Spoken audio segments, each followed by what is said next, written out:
All right, all you positive heads. On this week's Soul Share interview, I am very excited to have Samantha Lotus back here with me on the show for the first time since 2020. For those of you who aren't familiar with Samantha, she's been on the show a lot over the years. And Samantha is a naturopath, holistic life coach, business mentor. Her mission is to empower people to heal naturally and build a life that exceeds even their wildest dreams. You definitely do that, Sam. And welcome back. Thank you so much. It's so good to be here. So nostalgic. I know, huh? So, yeah, for those who don't know, Sam was here when we originally moved into the Mystic Manor and helped to facilitate the retreats. And, we were friends prior to me being here. And so as she walked through the gates a little bit ago, she's like, 5 years and 2 months since I've set foot. And she's been on quite a whirlwind since then of marriage and getting canceled and in dramatic fashion online and, lots of things. 20 countries since? Yeah, I've been to 20 countries since the pandemic started. Wow. Yeah. That is wild. Well, I want to hear about it and obviously catch up here. And before we go too deep down that, rabbit hole, why don't you just share, for those who aren't familiar with you, whatever feels relevant to share about your backstory?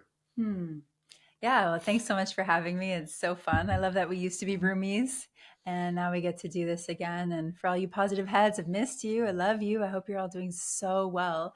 And just take a moment to reflect back on how much has gone on since 2020, since the start of this whole spaceship here and, the transition of the podcast. And yeah, for those of you who don't know me, a little bit of my backstory is like probably many people, I grew up in a bit of a chaotic environment, standard American way, even though I'm from Canada. And everyone in my family was pretty sick, stressed, diseased, depressed.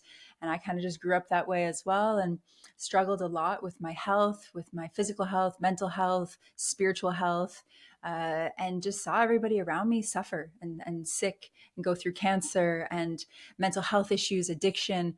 And I remember being a little girl and just thinking, this can't be normal. Like, and I'm going to figure this out. I remember being really young and I'm going to figure this out. When I learned what a psychologist was, because I had one when I was 7, I was like, I'm going to do that. I'm going to help people and I'm going to really understand everything there is to why people are so unwell and how they can be healthy and happy. And so now it's been 30 years that I've been on that journey.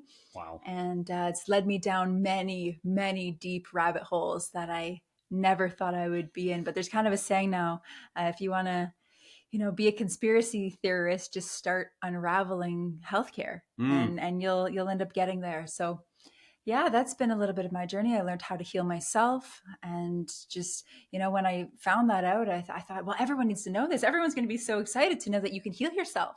And they weren't. Yeah. they weren't. And I got a lot of backlash for it.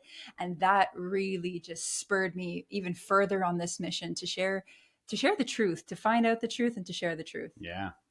Wow. Yeah, you definitely have received some backlash. You went out and really stirred the pot since I saw you last. Yeah, but your mission. I mean, since I've known you, what, maybe 2017? Yeah, that we met. Yeah. So yeah, you've just been like so tried true on your path, always, just consistent, doing the work. And, I think that says a lot about your, intention. And I know you've helped so many people and many more ahead. And I'm just, for personal reasons, I'd love to hear about what happened with this cancellation experience that you had and how it ties into this journey, because it was all around your basically going publicly saying that people could heal themselves, right? They're in this case, eyesight. Yep. Yeah. Yeah. So for those of you who don't know what getting canceled means, it means when many, many people write articles about you, make videos about you, the huge smear campaign. Sometimes it's for something that you actually did. And a lot of times it's a smear campaign for something that was falsified. But so thousands of articles, videos, people just hating on you, essentially, getting you canceled, trying to deplatform you. So when I was 17 or so, I was in a very bad way. I was on birth control. I had just gone through a horrible breakup. I went through very traumatic periods. I was drinking a lot of alcohol at probably 18 now at this point. And I started to notice that I couldn't see well. And that was weird. I was always playing sports and I just realized I couldn't see very well. And when I was driving, it started to affect me. So I went to the little store in the mall and they said, "Oh, you need glasses." Okay, great. So I started wearing glasses. I wore glasses for a few years. And at that time I was eating poorly, drinking alcohol. I was very traumatized, poor mental health. And a few years later, I started to do the deep healing work. And through doing that work, changing my diet, really clearing my emotions, diving into Louise Hay's work, I started to just not need my glasses. And I started to think, oh, well, yeah, that makes a lot of sense, And so Mm-hmm. took off my glasses and I decided I was just not going to wear glasses anymore and I didn't need them anymore. And then I didn't. Wow. My eyes completely regenerated themselves. Wow. I stopped the alcohol. I stopped partying so much. I slept better. I changed my diet. Like I said, I was doing this emotional healing work. And so I just thought, well, normal. Like Mm-hmm. your eyes were bad because you're doing bad things. And then now they're bad. It Mm-hmm. seems so self explanatory. Like I didn't Right. think anything of it. Right. Well, Yeah. we heal so many other parts of our body Yeah. and life, and there's so many miraculous stories of healing that Yeah. defy all known, the know-it-all doctors. Like, I mean, it's like, how can you ever, I understand if you maybe think that's far-fetched sounding that someone healed their eyesight, but how could you ever categorically say that that can't happen and has never Yeah. happened? And it's, Exactly. But I didn't even think it was miraculous. I just yeah, thought it was normal. yeah, right. And so, It's like healing a cut yeah, in your like head, right? exactly. Yeah, And so over the years, I've helped many of my friends. Some of my friends that had worn glasses since they were a child. yeah.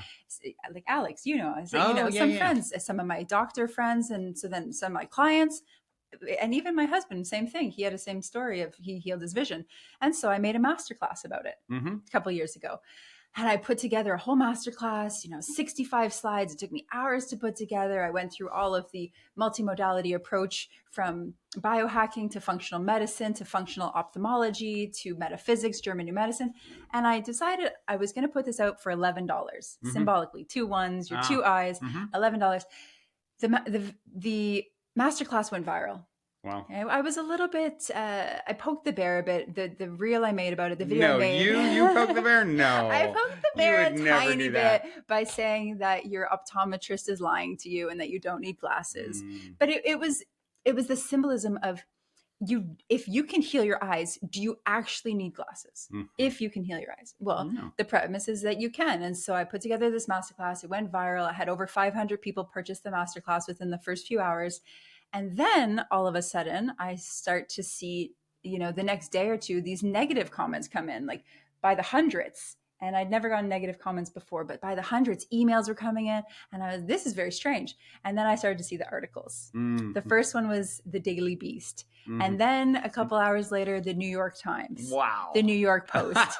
Rolling Stones magazine. And all of these, the crazy thing is, the first one came out saying that the anti-glasses influencer Samantha Lotus claims bizarre claim that she can heal your vision. And the words they were using, cure, heal. People came out scamming the blind, and I had all of these journalists reach out to me. They did reach out to me to ask to email me. And for a statement, I gave them a statement. I gave them my 45 plus clinical sources. I gave them my academic background. I went all out with, and I thought, Defending. oh, great. Yeah, great. Yeah. And not one of them used anything I said. Most of them said I didn't respond or that I was incoherent. Wow. That I wrote back mumbo jumbo that didn't even make sense, that I was spiritually out to lunch, I was a grifter, I was a scammer. I have people, and the scale of this is, there are many, many YouTubers that have made videos about me as well. And some of them have over 10 million views. Wow. TikTokers, doctors, ophthalmologists. I mean, don't they say any press is good press? I mean, did this lead to you getting a lot of new people who are like, I believe in what you're teaching? Yes. Okay. It did. At the time, I couldn't see that press was good press because it was intense. Sure. Yeah. Luckily, I knew my truth. Yeah. I knew that I'm not scamming blind people. I know I'm doing something good, but it was intense on my nervous system to have so many death threats come through people attacking all my people that follow me on Instagram, comments in every place that they could have found. Like Wow. old MySpace posts. Wow. People just pulled through everything. Wow. And so it was really intense. But I did have quite a few people find me saying, oh, can you help me with my vision? Mm-hmm. So I did have people coming to me, and I did find the right people. Some people even said, like, seeing this article made me want to know you. Yeah, right. But what it really showed me was I knew that media was a lie. Yeah. I knew that the mainstream, I had this feel, but then I really got to experience it. Right. That it is completely bought out, because the interesting thing was every single news article from the Daily Mail to the Rolling Stones wrote almost the exact same thing. Yeah. So you could see they're all connected. Yeah. And then I learned that they actually pay out various TikTokers that are like the anti-conspiracy people, the pro-doctor, especially like with the whole COVID thing. Yeah. Keep the medical system operational as it is. So I got to see the behind the scenes of the Matrix, how it keeps people stuck. And it was so fascinating. Wow. Yeah. What a trip. So, and obviously, as you know, it's happening for some reason for you to grow and learn from. So I'm curious what was the learning and takeaway for you? Do you remember my nickname I had when I was living here? What they called me? Slayer Sam. Slayer Sam. Yeah, right. So I already didn't really care what people thought. Really, really didn't care. But now I really don't care. Yeah. And what it did for me was it showed me that I am unshakable, unbreakable, and so on a mission that just cannot be, it can't be shifted. Yeah. And I realized how powerful I actually am through that. It didn't kill me. It didn't destroy me. It didn't deplatform me. It didn't take away anything. I relaunched the program. I'm getting great success. And it's made me more convicted in this path. Wow. Made me realize, yes, we live in a matrix with the Maya of illusion of people trying to keep us sick, stressed, diseased, depressed, and so blind. Yeah. And that was the thing. The program, blind, like literally blind. and the program wasn't called Heal Your Vision. It was called Visio. And Visio metaphysically, we now know vision medically as just what you see with your eyes. And most people think you just see with your eyes. But Visios philosophically meant your intuition, your spiritual insight. Well, even I've seen studies where they take these children that are psychic. I mean, we've just seen the telepathy tapes blow up and basically prove telepathy with autistic children and their parents, and which is wild. But I've seen these children and intuitive people, psychic people with very developed gifts, where they're able to blindfold them and they can still read and see the cards and read and like, hold on, they're not using their eyes to read and see and perceive. So if that's a thing that is happening out there, like you already realize how malleable it all is, and then the idea that actually sight doesn't even, yes, we're using these pupils and eyeballs as an extension of our brain, but there's more than one way to peel a potato, and it's been proven and shown that it can be done. And so but it's so true. And the thing that I realized through doing this research, which I realized was not just common knowledge that you can hear your eyes, is that, do you know how many people on the planet don't see properly, like wear some form of corrective vision? Out of 8 billion people, how many would you guess? That's a great question. I'm not sure whether I'd go high or low, honestly, as someone who's had LASIK surgery. Yeah. I would say it's a really high. I'm gonna guess it's a really high number. Like it's 50% of the population. 50% of the human population do not see properly. Yeah. Right. That makes no sense. And the numbers are skyrocketing, especially in children. Childhood myopia is skyrocketing. Yeah. Well, why is that? When you learn, okay, well, looking at a screen where your focal point of vision, having blue light, not getting enough outdoor activity, not being creative enough, being cut off from their source, their spirituality, young children, it's cutting off their vision. Yep. And so we start to see this kind of thing, and we're realizing, wow, it's incredible. but people are very defensive of it. Yeah. If you want to really piss somebody off, tell them they can heal themselves. Yeah, right, right, right. Like it's No, very I'm staying sick. I'm exactly going to the doctor. the I'm going to pay, and I'm going to stay on the meds. the And amount of people that said, I love my glasses, they look good on me, they're a part of me. yeah, I'm like, I'm cool. not an anti-glasses person. If you Yeah, love them, great. I wore them. I thought they were a cute yeah, accessory. yeah, But the fact is if you don't need them, why would you use them as a crutch? But it's it's part of our identity yeah. now, Right. which is what we see. And this is the hardest thing for people, in the biggest challenge and hurdle of what I've seen in the 15 years practice now of helping people heal, is the identity they have around their illness Mm-hmm. or their dis-ease or Mm-hmm. their lack. And they identify, we're seeing it a lot right now, especially with neurodivergence and ADHD, or even digestive issues, anxiety issues, my autoimmune condition, my issue, Right. my anxiety. Right. I am an anxious person.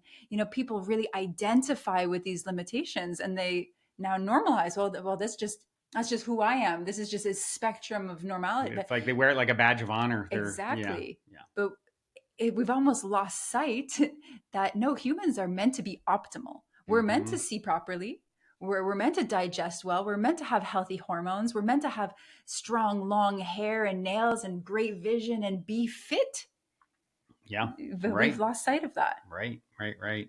Um, Speaking of losing sight, seems to be the theme, because I remember the last time we sat down, it was 2020, and we're like, it's 2020 vision, baby. This is the year, and we really were like, on. That's funny to think back. We were talking about, vision, and 2020 being perfect vision, and Yeah. and then a few months later, the whole world turned upside down with, little did we know, the vision that we held was different than the vision that unfolded in the world at large. So, yeah, I guess I'm curious what, looking back on that, just in general, what Mm. your thoughts are as to, yeah, what do you think about what happened since we transpired, and as it pertains to, where we wanted to go and envisioned that we were going, and then where Yeah. we actually have ended up.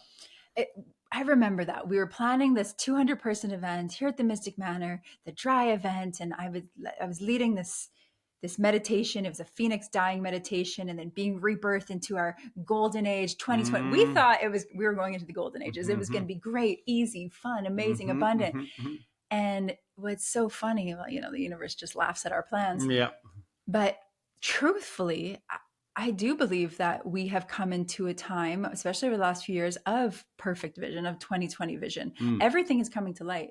And we're seeing it astrologically as well, with the shift astrologically. But I do feel that this time is the great unveiling. Yeah. And it is that phoenix dying phase where everything is getting shaken and the old structures are crumbling, and everything with it, all of the illusion is getting ripped apart. And it's almost like our earth is, shifting into those two earths. Mm-hmm. And we are seeing the truth, and more people are awakening to the truth and are starting to see. And so, I think that this was a natural occurrence that had to happen for us to evolve into a more abundant, aligned, awakened state for our planet. It's a great example of,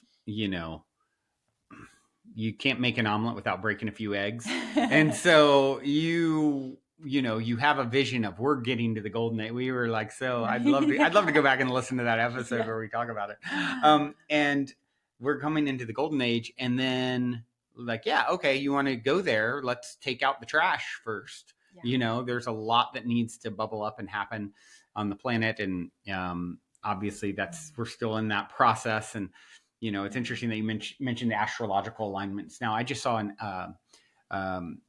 astrologer, older guy, like he'd been doing it his whole 50 years, very like authoritative.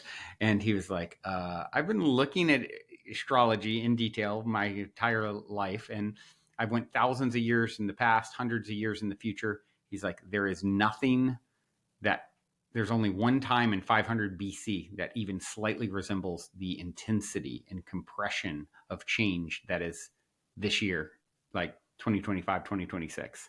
Wow. And so, I think 2020 was the start of, okay, it is the start of the next iteration or chapter. And first things first is like, there's got to be a breakdown before the breakthrough, right? And Yes. so I don't know what's next. I don't know how much more breakdown there will be and how much more breakthrough. It feels to me Yeah. like there will be like a lot of high highs and low, like it's like both holding simultaneously.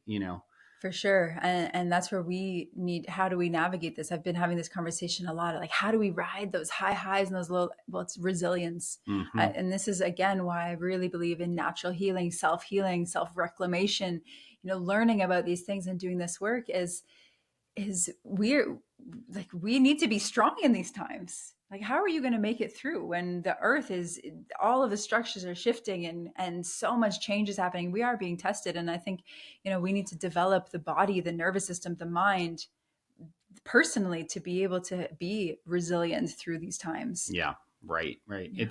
I think that's the most important thing that we can really cultivate in ourselves during these times. It's like we bought the ticket, we're taking the ride. The ride is speeding up. It's gotten crazier. There's more loop-de-loops in the roller coaster than ever before.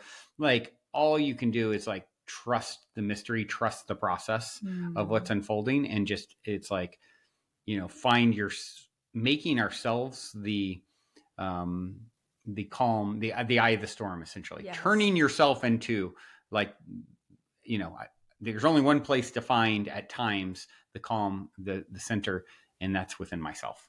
And that's for me why I've gotten more disciplined in the last year than I ever have been, with like the importance of meditation and accessing the Mm. quantum fields, and the quantum field, and affirmations, and just all the things. Like, I literally now make it, and I never did this before. I mean, I obviously talked on this podcast. I mean, it's like a form of meditation. And, I always say, yeah, I started it for myself because, obviously we're stepping into a vibrational field when talking about this stuff. Yeah. And the more I could do it, the better. But literally just making that such an important part of my day, Mm. outside of, I guess as important now to me as once taking external action, is like, okay, today is like, I must spend time going within, Mm. and yeah, I'm curious with you how much of that is a part of your world now, because it's really, that's one big shift since I've seen you last. That Yeah. is like, you see my little altar there that probably wasn't Yes. on the other Yeah. side of the wall, that No. wasn't here. It's like I am constantly going, and finding myself more and more drawn to go within. And I think it's the smartest way that we can actually affect change in our world too. It's like, you start understanding there is no out there. So by Mm. accessing the quantum field, like, and the great thing is you can do that from where you're sitting right now in this moment. And I think it's Mm. like, I'll always, of course, am aware of it, but it's like, it's as things get more and more tumultuous and times get crazier, and it's like the importance of it is, in my mind, is like just continued to elevate. Like, oh my gosh, how have I not spent more time doing this sort of inner work? I think it's the most important thing, because we're so taught to be externally focused and externally dependent, right? Yep. We get sick, we depend on our doctor. We're hurt, we go to our mom. In the world, we depend on our government to save us. We depend on our lover to make us feel fulfilled. We depend on our boss to pay us. We're oriented that way. Yeah.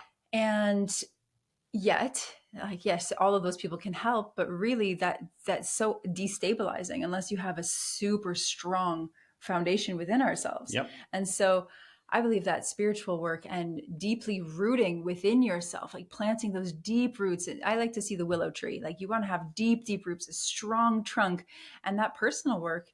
And it's almost been said too much, like your own vibration, but it is so important, because we are energetic beings, and we clock in at different frequencies. And when you're at a specific frequency, you are creating a reality around you, not just by attracting, but what we now know about the quantum field is when we are vibrating at something, we don't just attract, but we actually create things at that Mm-hmm. residency. And so when you're walking around, woe is me, victimhood, nothing works out for me, it's you are literally creating a reality, vibrating a reality into fruition that is going to reflect that. Yep. And when you are like, I am at the center of my decisions. I am powerful. I know I'm resilient. I'm strong. I'll always figure this out. I always attract amazing people. I trust that everything is happening to me, through me, as me. Well, what happens? The world just unfolds magically. And even when hard things happen, you're like, okay, well, I trust that this is here for my greatest evolution. So I'm good. Yep. I'm great. I'm great. And it's just, I don't know how people go through life not being this way. It's so hard. Even, I mean, it's such, it can be so challenging and intense having these perspectives. I fully agree. yeah. How does one live and navigate? And, I mean, I saw a post that you shared earlier about someone who took their life, and it's like you see that sort of thing. It's like that's someone who's just, it's like, oh my gosh, I can see how someone can get there. If you're just feeling like, if you can't find your way back to, okay, this is really hard, but it's happening.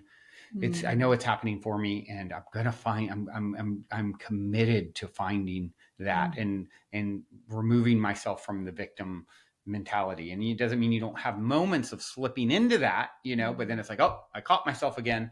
I'm going to take myself back out. And it's like, if you don't have the ability and that hardwired in you to perceive such what can be otherwise a tumultuous journey and world, wilder than ever out there, it's like, no wonder a lot of people just, tap out. Can't, I get it, know? Well, so I'm going to say something that maybe contradicted what I just said about how it all is within us. And that's the most important thing. I do believe spiritually and for the individual, having that connection to self, to the divine, to faith is so important.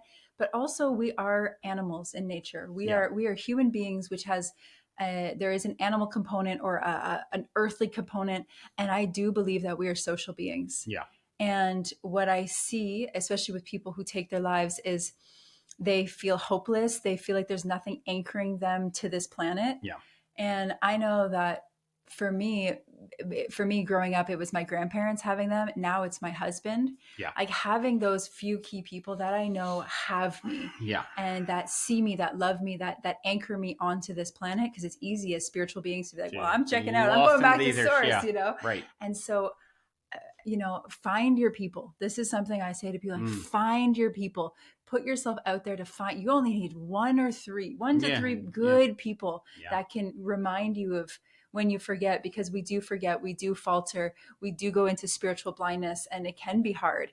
And so I do really believe that we need community. We need each other. We need those physical anchors. I think that's a great point. And I think what happens with people, I mean, I can think of a friend who's been very isolated. He's like, sort of a brother figure, but he's had a very isolated journey.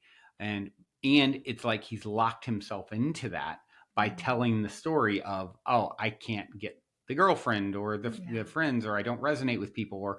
And so what's tricky is because then people start isolating. And of course, the reality is reflecting that, that this is how the world is. This is how it operates. This is, I'm not meant to have the thing. It's not for me now. I'm always lost. And I think when you find yourself slipping into that, it's like, it's such a slippery slope. And you get that feedback loop of validation, because you are creating your reality to be that way. And just remembering that, oh, like you said, it's like, you're not just attracting, you're literally creating. Like, so you are a wellspring of creativity that can create the partner, the friends, all of that can be in a moment's notice if you are able to resonate with the reality where that is something that you are worthy of and deserve and can have and want to have and are choosing.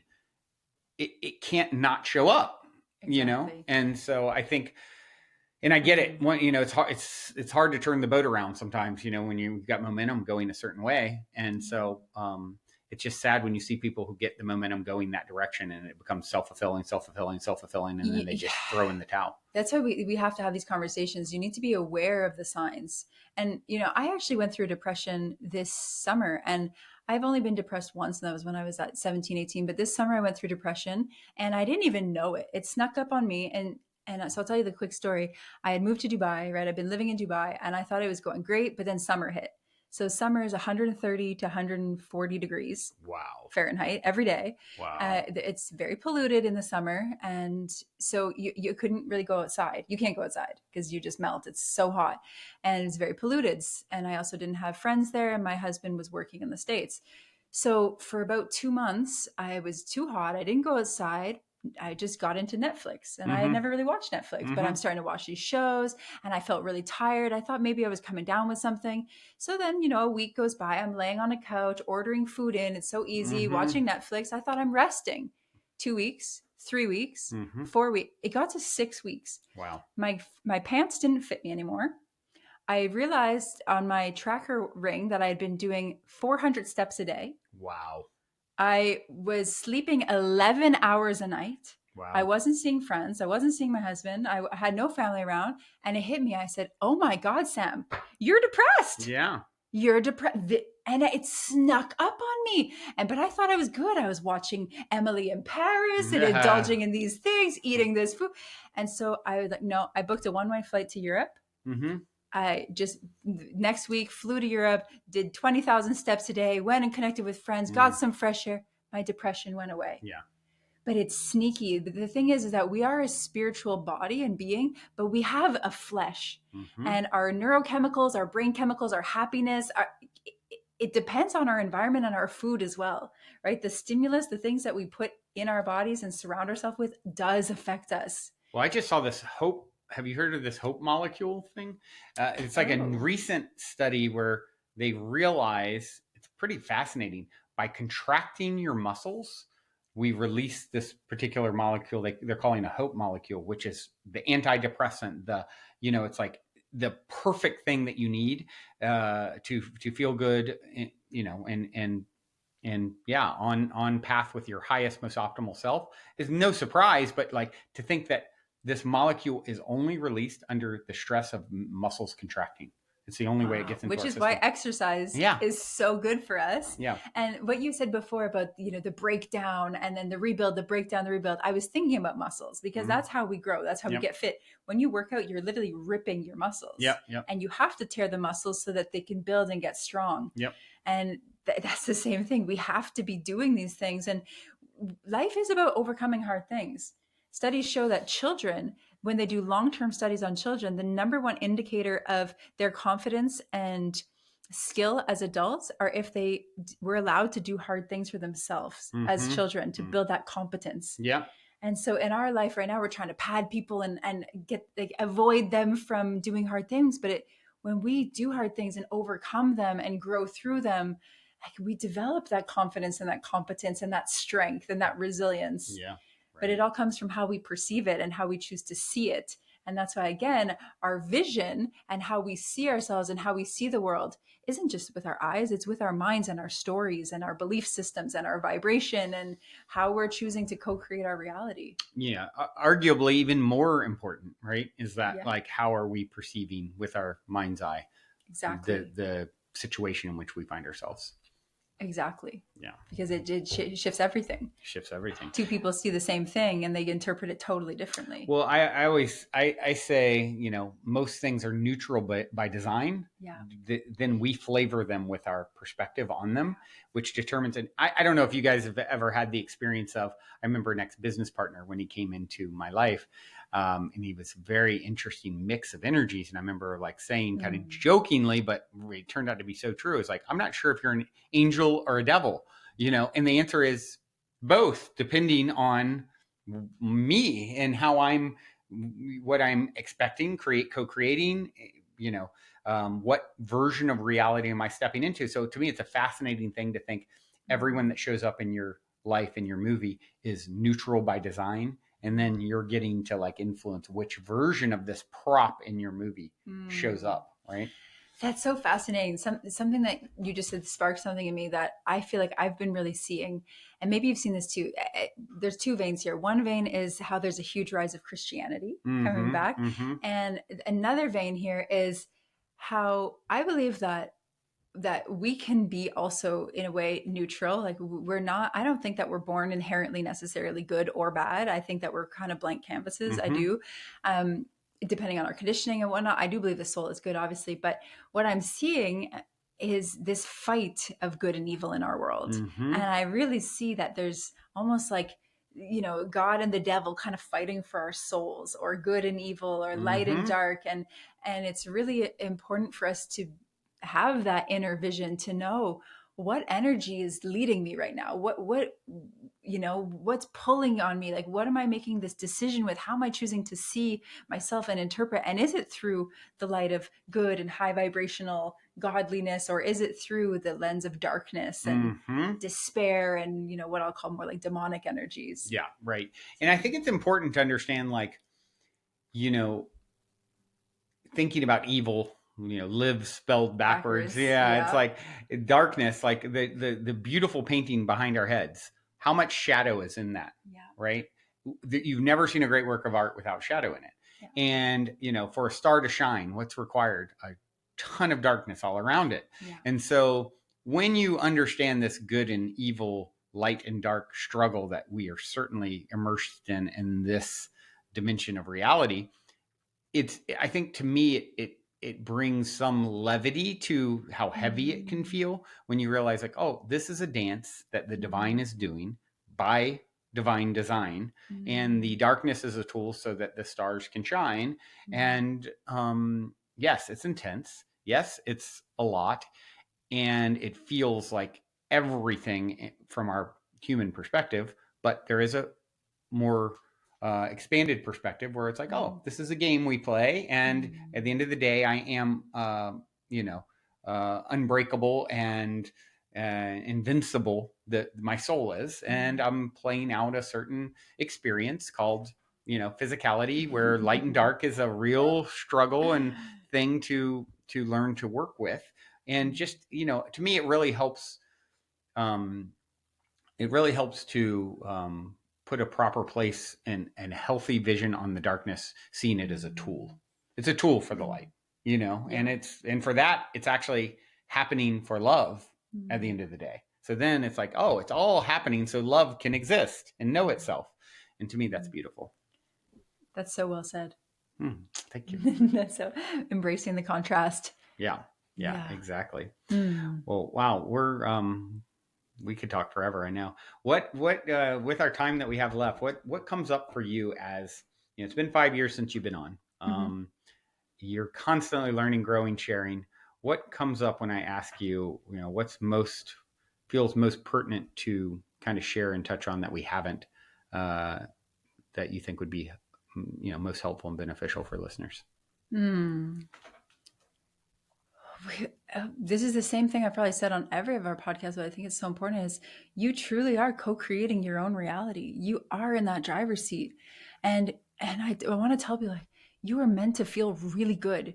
You're meant to have an amazing life, one that exceeds your wildest dreams. That's not just for somebody else. That's not just for the lucky people or the privileged people. Like, You are the lucky you people if are the you lucky choose to people. be. You are, exactly, like you can stack the cards in your favor, and it doesn't matter what momentum you're in. A choice can change that, and Mm-hmm. it's not always going to be easy, but it is worth it. Like, Mm-hmm. so take the time, stop the scrolling, take Oh, you can just ignore that. I get you, Siri. Take Yeah. the time to get clear on what could be amazing for you. Like, you have one life in this avatar. What would light you up? How do you Mm-hmm. want to feel? How do you want to show up? Why are you here? Why did you incarnate at this wild time? Right. Was it just to suffer? Right. Was it just to have a mediocre experience? Was it just to clock in, clock out, and kind of dislike what you do? Or was it to share your gifts? Was it to shine? Was it to make an impact? Was it to meet the love of your life? Was it to have kids? Was it to build an incredible business? Was it to run that marathon? Like, what would happen if you let yourself truly dream and then committed and went all in on that dream? Mm. Because you absolutely can. Yeah. You can heal your body, you can heal your life, you can heal your vision, you can build the life of your dreams. It's waiting, but don't wait for somebody to come and save you. This is like, you need to take that wheel Yep. and drive. And yeah, well said. and trust that you're perfectly positioned from where you are with what you've got to take the next step. You don't need to know all 100 steps. Yeah. You need to have that faith to take the step. If it scares you and excites you, it's probably for you. And, you talked about, being chosen. It's like, I think in the Bible, it says many are called, few are chosen. And it's like, but who does the choosing? You do. You choose yourself. Yeah. And so, are you going to choose yourself for the life of your dreams to be the greatest and greatest version of yourself? Because from this moment forward, hearing these words, there's so many versions of you that exist. Source plays out many, many timelines. And what do you want to do? What is the game? You want to step into the greatest and greatest version. And Source has already been there, done that, and gotten the t-shirt. You just have to decide to catch up with it. Like, okay, I am choosing that greatest version. And to me, based off of the information that I have from where I'm at, using what I've got, I'm going to go this path. And guess what? A lot of times what happens is it ends up being you're trying to go in from a straight line from A to B. But really it's the most absolute zigzag ever. And maybe you do that thing that you thought was your big, break or what have you, but it actually just taught you something else you needed on the way to the next stop off of something that's even a better fit for you. And of course, if you get exactly what you envisioned, cool, that happens sometimes. More often than not, it doesn't. But knowing that even when it doesn't, a lot of times I think fear gets in the way. Like, what if I fail? Yeah, but what if you fly? Yeah. And in just the learning from failure is as important as winning. I like to think like it isn't over if you haven't won. So you can take a step and go towards something, like the Chinese proverb, fall down 7 times, stand up 8. That's the most important thing, is that you continue to have that childlike wonder of belief in you and your possibilities and what you can create, and continue to get up. That's true success, is someone who can get their butt kicked over and over again and get up, dust himself off, and have that childlike wonder and optimism. Like, I still believe.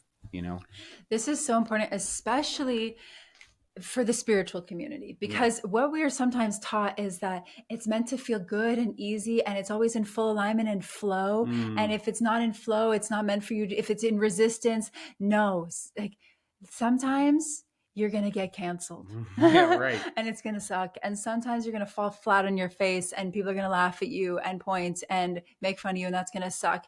And sometimes you're going to be challenged and that's going to suck, but it doesn't mean that you're on the wrong path. Yeah. It just means you're being tested. Yep. Do you really believe in yourself? Yep, that's right. Are you really all in on this dream? Can you handle? Yeah. Do you have the resilience to handle Yep. all that you are? Right. And so don't see those redirections or those resistances or those challenges as signs that you're somehow not on the right path. Just double down on your path and believe in yourself. Yeah. So well said. Yeah. It's like you just said, do you really believe? Is it really the thing? Do you really think you're worthy?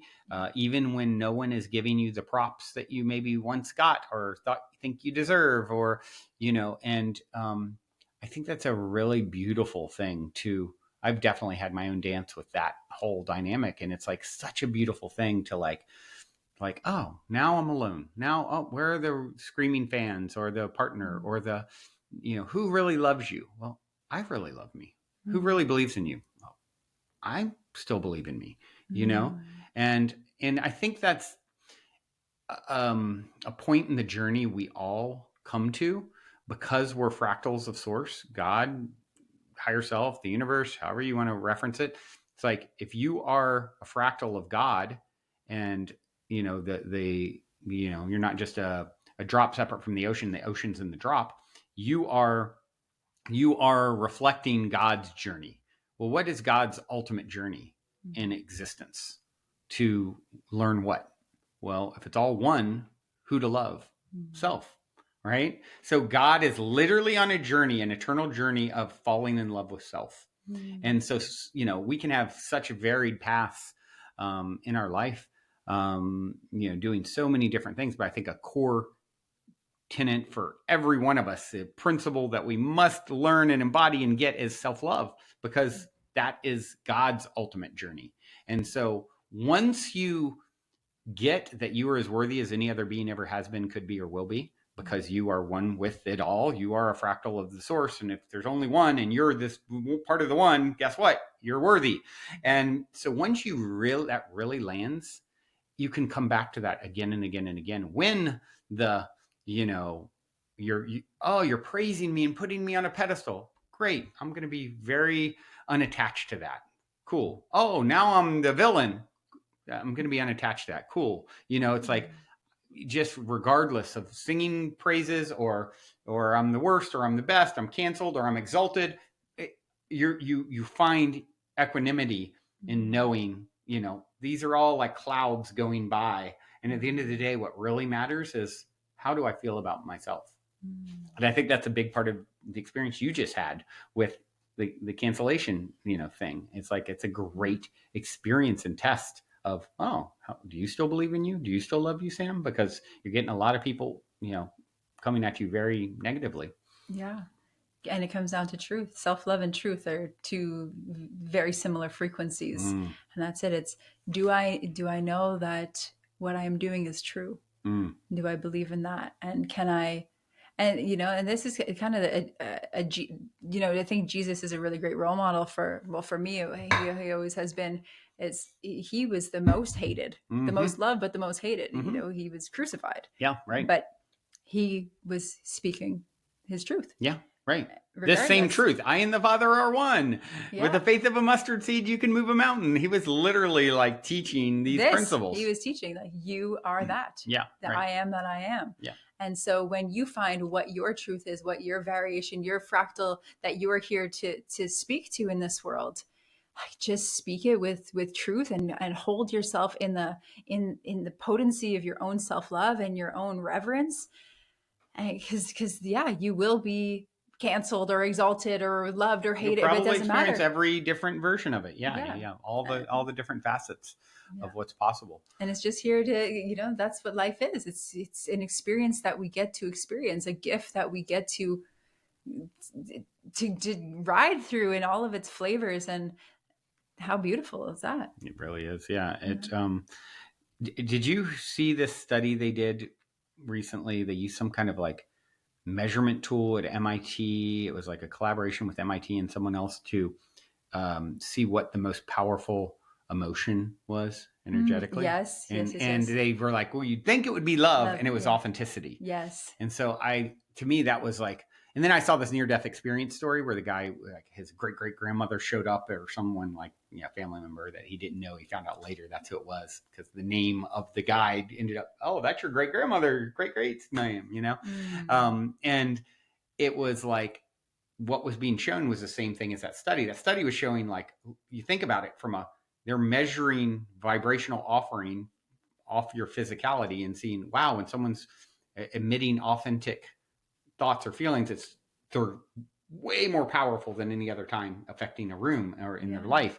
And so what an interesting thing to think, when you're being authentic, how much you impact the field and those around you in the world is measurable now.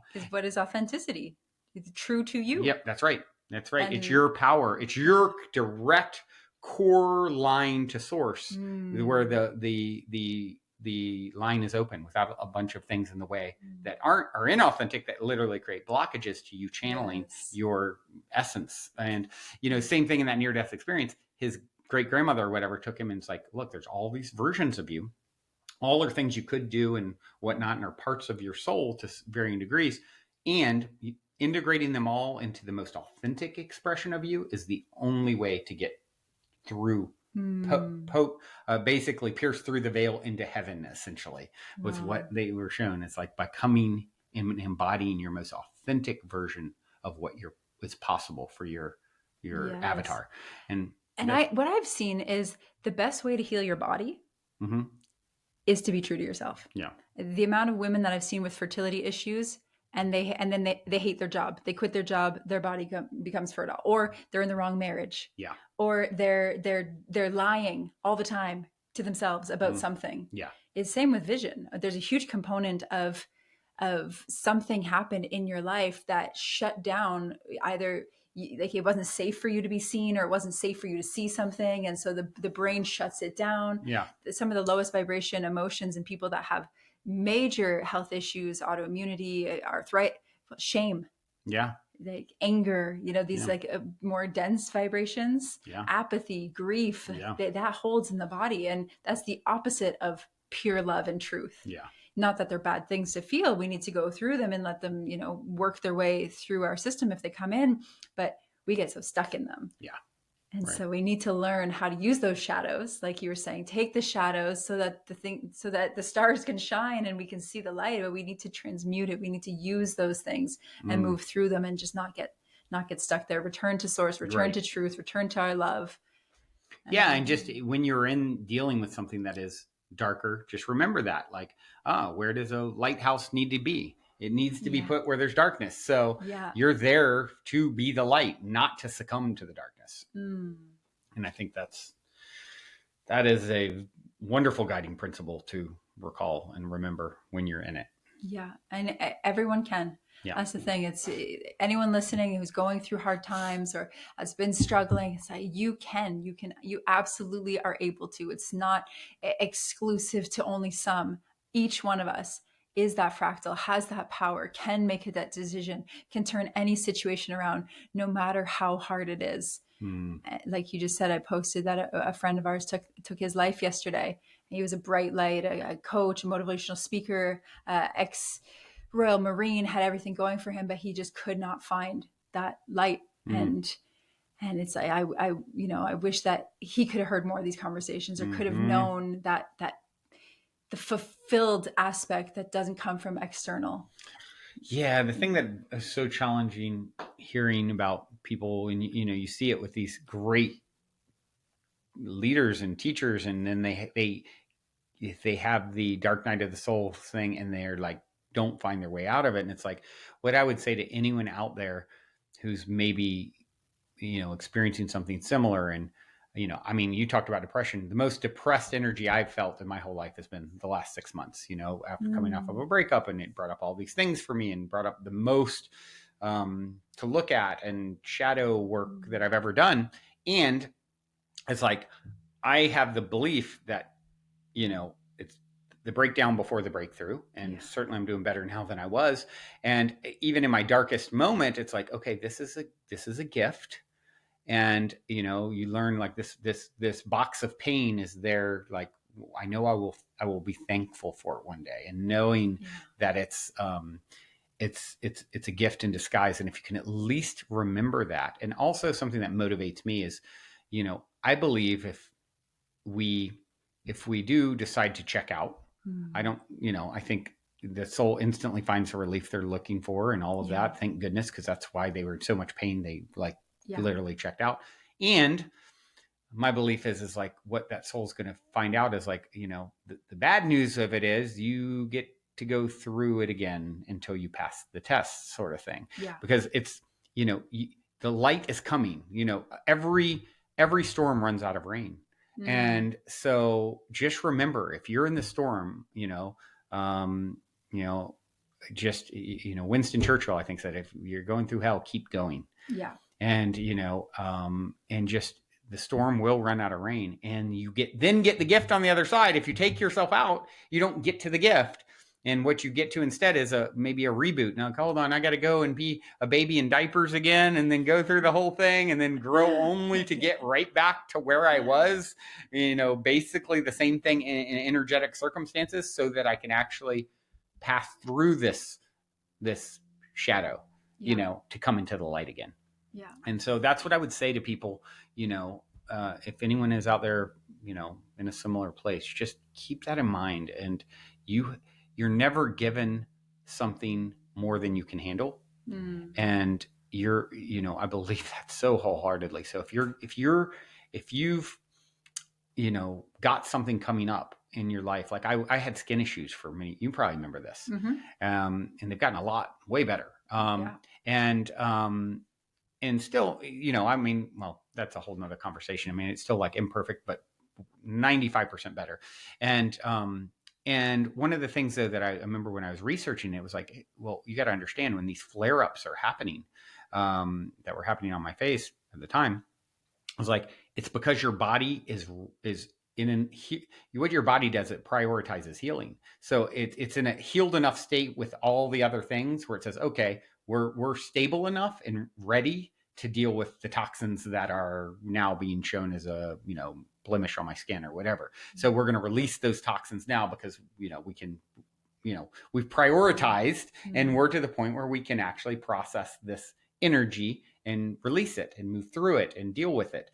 And so if something is coming up for you and you're going through that dark night of the soul, the challenging thing, it's because you are actually far enough along in your journey where you're ready for it to come up and be processed so that you can move through it and then get on to the next, the next peak, which is inevitably ahead of you. And if you tap out, it just, at the end of the day, you have eternity. So, okay, sure. But I know I'd rather not repeat, the test if I can just keep going and get through it, So I think that's an important perspective that I take around these sorts of challenges. I agree completely. I agree completely. Yeah, there's always there's always light. There's always light, and right, in every way, in relationships, in business, and like when you feel like it's the darkest and you want to give up, it's like light is a few steps ahead of that. It's right there. And just you have to have that faith, Yeah. and you believe in yourself, trust, and have the vision even when your eyes are closed. Be able to see without seeing it yet. Mm-hmm. You have to just trust it's coming, and you will literally co-create it coming. Well, what happens, I think, too, with a lot of, like, you get caught in these negative, depressive thought patterns, loops, whatever mental hell, right? We can create for ourselves. And, one of the things that I think is really powerful, because you're like, I can't find my way out of it. I keep going back to dark thoughts or negative thoughts. And it's like, I love this example of, everyone right now, as you're listening, without saying a word, in your head, scream your name. Okay, now in your head, whisper your name. I am willing to bet each of you were completely successful in that exercise, right? You heard your name screamed in your head. You heard your name whispered in your head. Guess what? You just demonstrated that you have the power to control your thoughts. Literally, you just did it. So that becomes the game. You're having the negative thought spirals. You're used to it. It's, it's a pattern. It's a habit. Scream something different. Whisper something different. Take control. Instead of, you've got the mind driving when the soul's meant to drive. Sting's got a great song, Let Your Soul Be Your Pilot. Listen to that song all day as you take control of your thoughts. Yes. and say the things that your soul, your higher self would say, which is all this wisdom that we're talking about here, and the beauty and light and poetry of it all, and seeing the being able to see beyond what's in front of you. That's a visionary, and your soul is visionary. And so letting your soul be your pilot and hearing those, mutterings in your brain, as opposed to these like programs that are just running loops of pain. You have the control you can take the control back. Yeah. Reattune to the truth. Yeah. Right. Wow. Well, Sam, we did it again. It's always such a pleasure. I love connecting with soul you. twin. We're definitely deeply connected, and I so appreciate you. And please tell everyone out there, what's the best way for them to connect and find your work and reach out and all that stuff. Yeah, I would love for you to reach out. You can connect with me on any social media platform at Samantha_Lotus, Lotus, or on my website, samanthalotus.com. Perfect. Well, do we have any last words that we want to share? We love you. We love you so much. You're so loved. You're so loved. You are.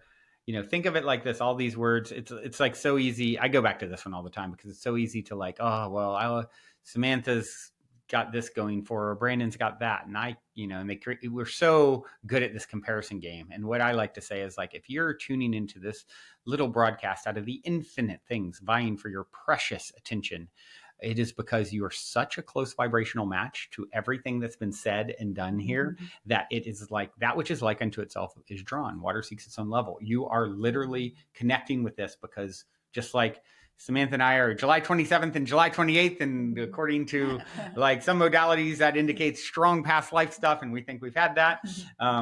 Twins, as she said. And so it's like we drawn together because that which is like unto itself is drawn. And so, you are a vibrational match for all of this information. So congratulations that you are, because to have this in your back pocket is like more valuable than a Harvard education. This is everything to understand these concepts, philosophies, and to be able to, and it's one thing to understand it theoretically and, mentally, and it's another to integrate into our being. It becomes our operating system. And that's your only work, is to make this your operating system, and then watch how the external shifts based off of your doing the inner work. Well, that's it for now, folks. That's my story. I'm sticking to it. Sam, thank you for being such a beautiful reflection. And thank all of you for tuning your beautiful brainwaves and incredible hearts into another episode. Until next time, journey well. I love you so, so, so, so much. I love you so, so, so